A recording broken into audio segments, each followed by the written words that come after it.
Hello, Fiedelbogen here. To my fellow workers in the vineyard, worldwide, greetings. Today's talk is titled Essentialism and Constructivism, How Feminism Uses Them. This talk grows out of a talk I had with Rocking Mr. E on his YouTube channel. We both had an interest in the present subject area, and I stated then and there that I would make a video about it. Well, voila, fait accompli.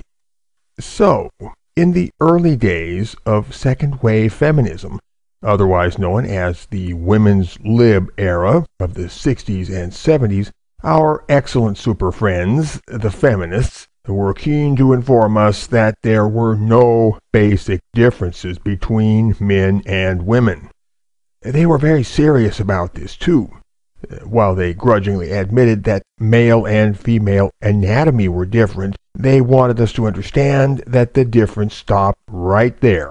Men and women were only physically different, and that was the end of it.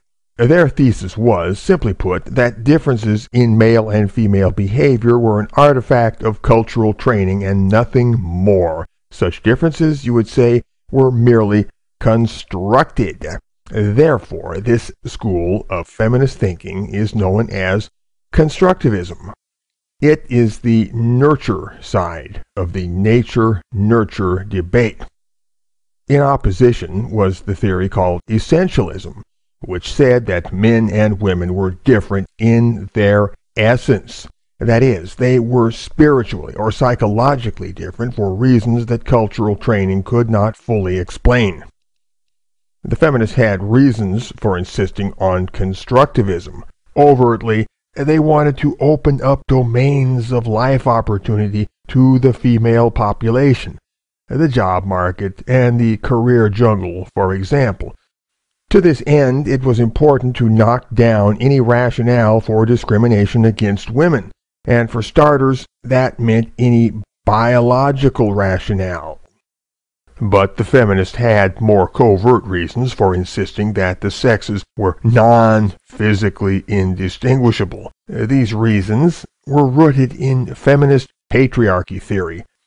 The feminist narrative, you see, is that women are oppressed, and that this state of affairs has persisted for a very long time, thousands of years by some estimations.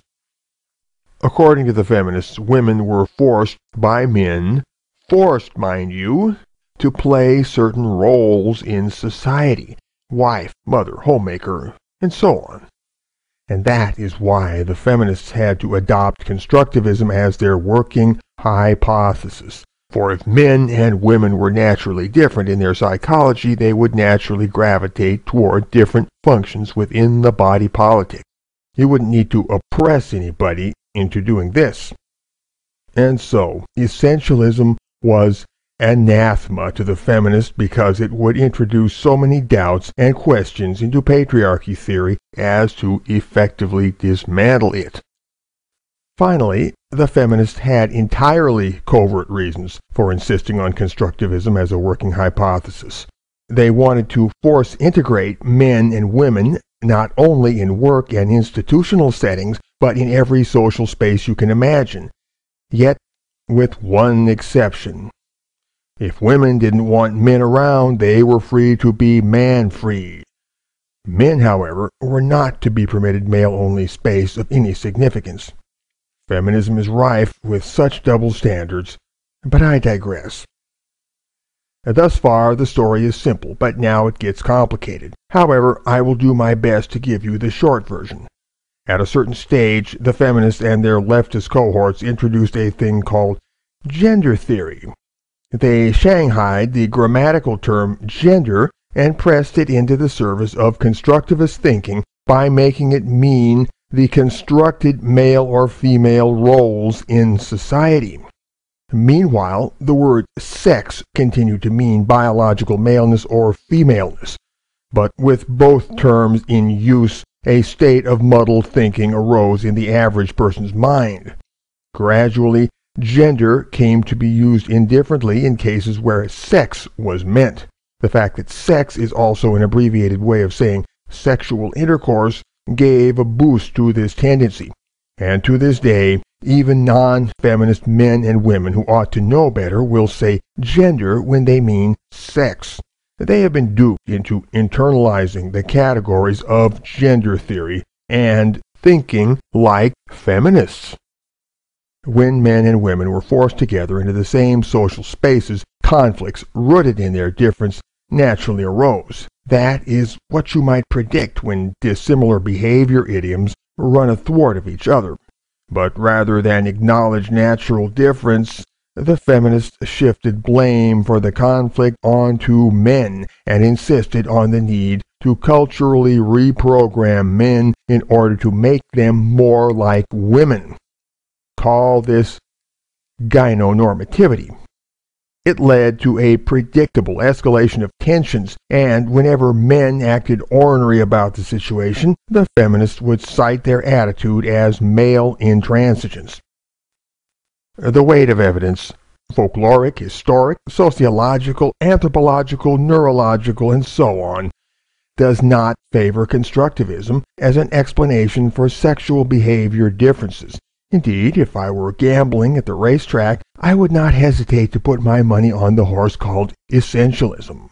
Mind you, I am not disputing that men and women are trained into different cultural roles. However, I cannot buy the idea that such training is the sole point of origin for the apparent differences between men and women. I believe those differences are inborn, and that cultural training merely improves upon nature. If you think of natural sexual difference as a landscape with bumps and hollows, then cultural training is the snowfall which obscures the detail in this landscape while leaving the main contours evident. Certain old-school feminists, in a grasping at straws effort to save constructivism, will acknowledge what I have just described. They will concede that nature indeed might play a role in sexual identity, but quickly brush this aside by insisting that training too enters into the mix. And then they will build the subsequent conversation around that point alone, as if it had any real significance. For if the constructed part of sexual identity is merely an add-on to what nature has originally set in place, then it is fatuous to insist that sexual identity is culturally constructed. Indeed, we must inquire why humans would have ordained sex roles at all if nature had not provided a foundation for it in the first place.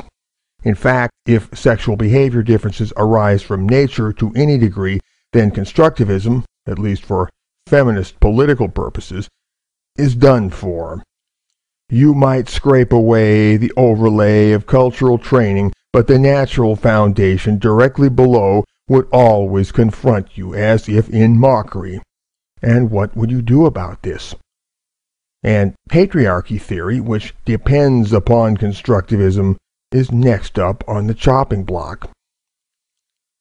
As a writer, I will declare my position, and that is that I don't personally care which of the two theories, essentialism or constructivism, eventually proves correct, just so I know what is true. The truth is what matters to me. Right now, as earlier stated, I am betting on essentialism because I think the evidence weighs heavily in its favor. But however this finally turns out, I will insist that everybody live according to the pattern of consistencies which the outcome logically generates. I will demand that such consistencies be assimilated into the culture with nary a glimmer of hypocrisy or double standard. Chiefly, I will not allow any form of code switching, from constructivism to essentialism, or the reverse.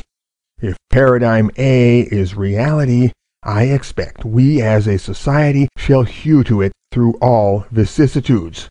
I do not expect that we shall capriciously adopt paradigm B whenever it is useful for women or seems to put them in a better light, although that is clearly what feminism wants for women. For example, if you enjoy snarking on the theme of men can't multitask, then you had better make up your mind to live in the essentialist camp, because essentialism is what you are supporting. Or if you avow that women are inherently more verbal than men, then you should put your money where your mouth is and verbally vote for essentialism. Or again, if your name is Barbara Jordan and you declare that women have a capacity for sensitive feeling which men are just not capable of, then you had best declare yourself an essentialist or else retract that statement. Or again, if you are a great booster of the transgendered cause, then you are co-signing with the idea that there is an independent male or female essence which sometimes gets packed into the wrong kind of body. In other words, you are an essentialist, and you ought to maintain that position consistently straight across the board. This could go on and on.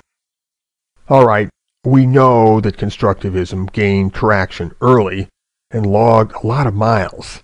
Partly that is because it sounded like a cool idea. It sounded groovy and democratic, just what the utopian zeitgeist called for. So, plenty of people signed on and sopped it up. Yet there is more to constructivism's staying power than all of that, and nature itself provides this more. Granted, the essential difference between male and female is difficult to dispute. However, this difference occurs as a statistical average, or if you will, a norm, from which individual men and women sometimes vary. And so we often encounter women who seem, all in all, rather mannish, and men who seem somewhat womanish. You will note, however, that the essential polarity of masculine and feminine remains uncompromised. And yet, the presence of such natural deviation clouds the issue and furnishes a rationale for constructivist thinking. The deviation makes it seem that constructivism might be true. There is just enough ambiguity or wiggle room for constructivism to shoehorn its way in, with the help of bias confirmation from people who want it to be true anyway. Now, we know the feminists love to rattle on about luckless folk who feel oppressed by certain norms of behavior. I heaven pity the sensitive chap who wants to wear pink shirts, and spare a thought for the girl who wants to take welding classes with the boys. Well, so far as the present writer is concerned, they are both welcome to it. They have my blessing. But apart from that, I'll not march along the street carrying placards on their behalf. They are on their own. And if they seek anything special from me, anything above and beyond, then they had best make a social contract with me by proving that they are worth something to me. Very well. The takeaway point from all this is that patriarchy theory sits on a rickety foundation. In order to be true, it needs constructivism. Without constructivism, patriarchy theory is shot to hell. And if patriarchy theory is shot to hell, then the all-important female victim card becomes worthless plastic, as they say in France. And that brings me to the final subject of my talk, which is the future. The feminist regime has profited greatly by constructivism because that theory makes it possible to suck a lot of blood out of men in a lot of ways. And so, with the passage of years, advantages for women have piled up and up. Yet the feminists are still hymning that old refrain about the oppression of women. And they are doing this despite nagging questions about the veracity of it all.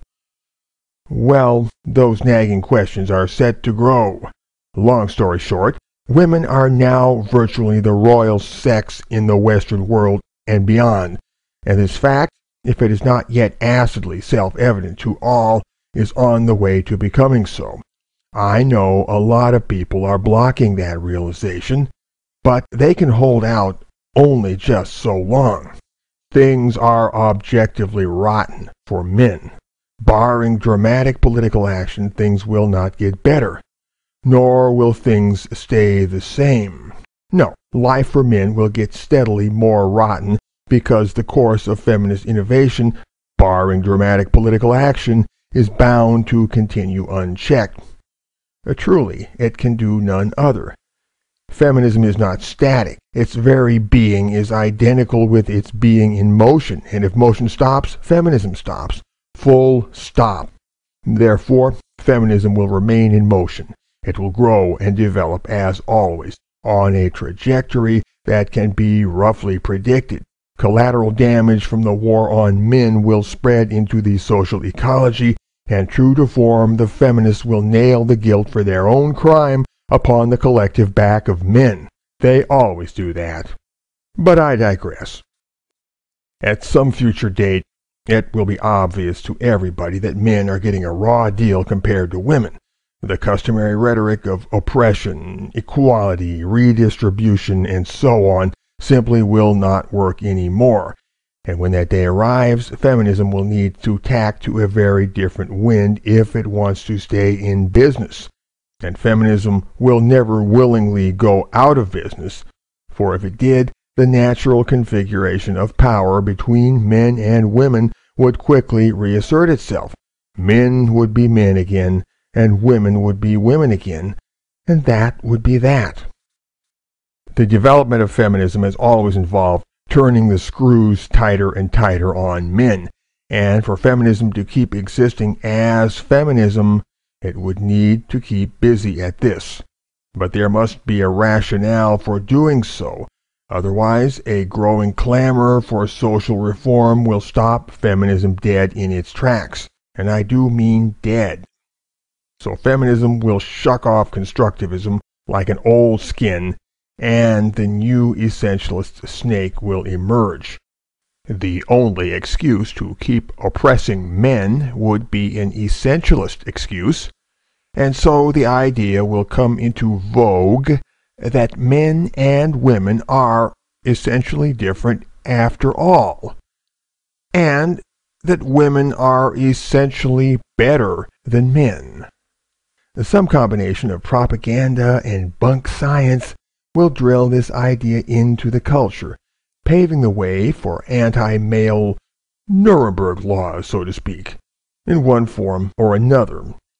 The alleged inferiority of the male sex will become official state doctrine.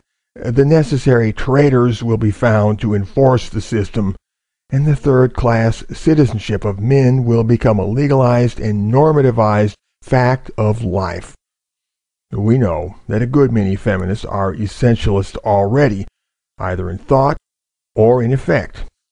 Indeed, the most radical of the radicals are militantly essentialists, and they talk seriously about culling the male population. Other radical feminists may still be constructivist, but they are not the wave of the feminist future. That future can only be essentialist, and, at the extreme, genocidalist. Were it otherwise, feminism would have no future at all. But will that future ever materialize? Certainly, the logic of feminist evolution dictates such a future, and will accommodate none other.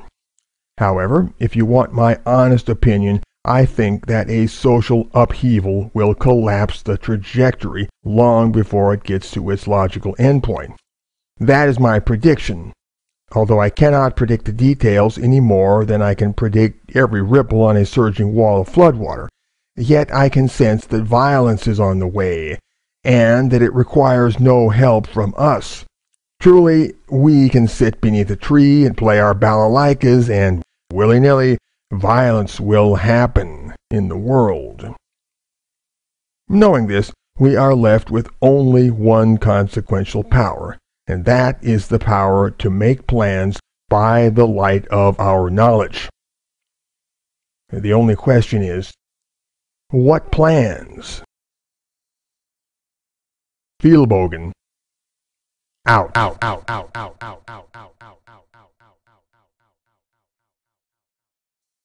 Therefore, this school of feminist thinking is known as constructivism. It is the nurture side of the nature-nurture debate. In opposition was the theory called essentialism, which said that men and women were different in their essence. That is, they were spiritually or psychologically different for reasons that cultural training could not fully explain. The feminists had reasons for insisting on constructivism. Overtly, they wanted to open up domains of life opportunity to the female population, the job market, and the career jungle, for example. To this end, it was important to knock down any rationale for discrimination against women, and for starters, that meant any biological rationale. But the feminists had more covert reasons for insisting that the sexes were non-physically indistinguishable. These reasons were rooted in feminist patriarchy theory. The feminist narrative, you see, is that women are oppressed, and that this state of affairs has persisted for a very long time, thousands of years by some estimations.